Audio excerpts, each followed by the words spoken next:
Howdy folks, how y'all are? This is Jimmy, your native Flor-xan, and today we're going to be talking smoked hamburgers. So it's July 4th weekend, and decided to do a traditional hot dog and hamburger cooked for tomorrow. So we're starting tonight, getting our meat prepped and getting it ready so that we can patty it up and put it on the grill. So hang in here with me and I'll show you how we do it.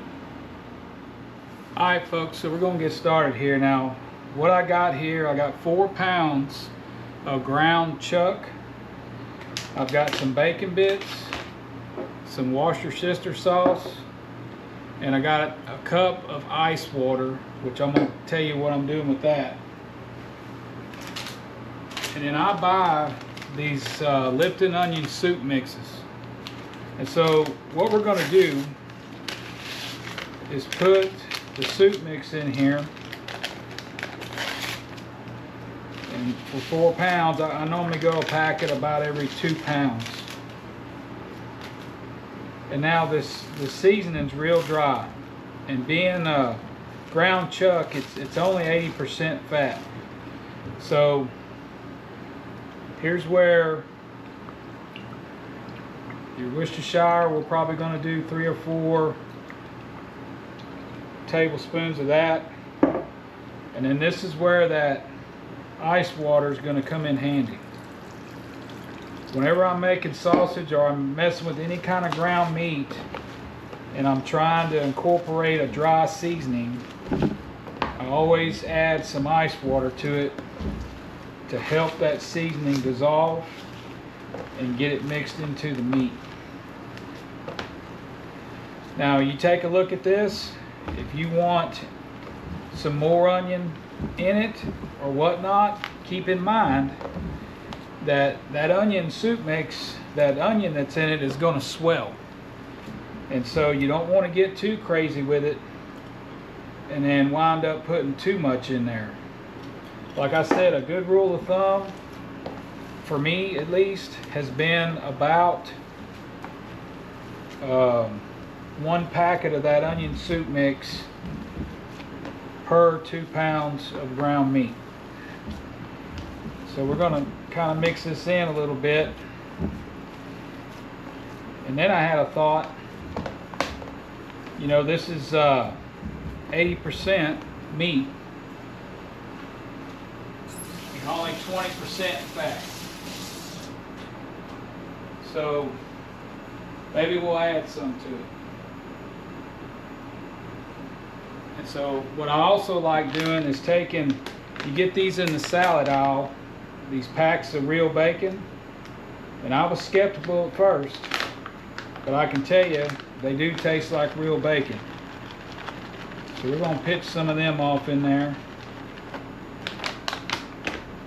and I'm probably going to do a little more Worcestershire.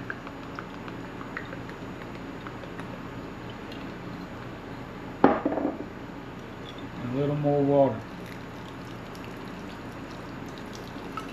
And then we're going to incorporate all this together. Let it sit in the fridge overnight in a covered bowl. You want to make sure it's covered, so if you got anything in your fridge like some onion or some citrus or something, this ground meat will soak up that smell. If you ain't careful, you'll wind up your meat tasting like a pineapple or something. But the idea here is we're mixing this up, let it get happy overnight, and then tomorrow we're going to patty these up and we're going to put them on the smoker. So stay tuned for that. We'll be back with you tomorrow. Alright folks, so it's the next day, and I went ahead, I didn't want to bore y'all with me pattying these up. Basically I just got a little mold and I patted them up, but I got them all right here, and we'll fix and take them out there. Now I did cut up some parchment paper just to kind of keep them separated. It makes it a little easier putting them on the pit, because then you can just lift up one parchment and then slap it down on the pit. So next time you see me, we'll be out there throwing these dudes on the pit and getting them ready. Now, I do want to mention, you know, I've seen people doing hamburgers. They throw in breadcrumbs or they throw in egg or something like that as a binder. The idea here is that putting them on the smoker, we're going to build a crust on the outside that'll help keep them together while they're out there cooking, and then once they cook for a while, then we'll be able to flip them and do whatever we want. So let's get this going and stay tuned. All right, folks, like I was saying, take that parchment paper, slap the dudes down on there. Putting these kind of to the outside edges of my grill. The center's real hot. I want to smoke these. I don't want to sear them or grill them. We'll get the rest of these on here, and then we'll be back with you.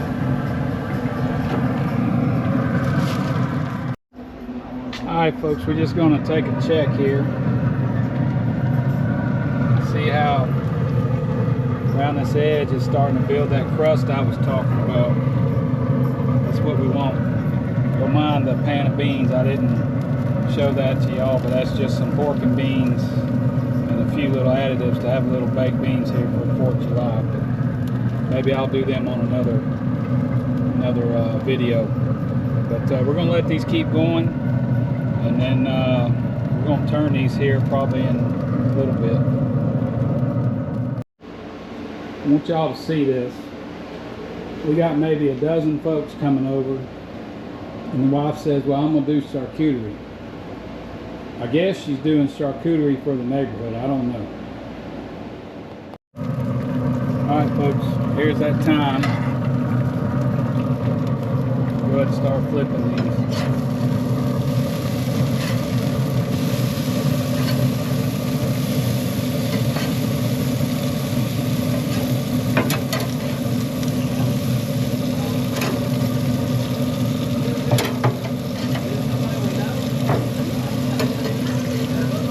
Invaded.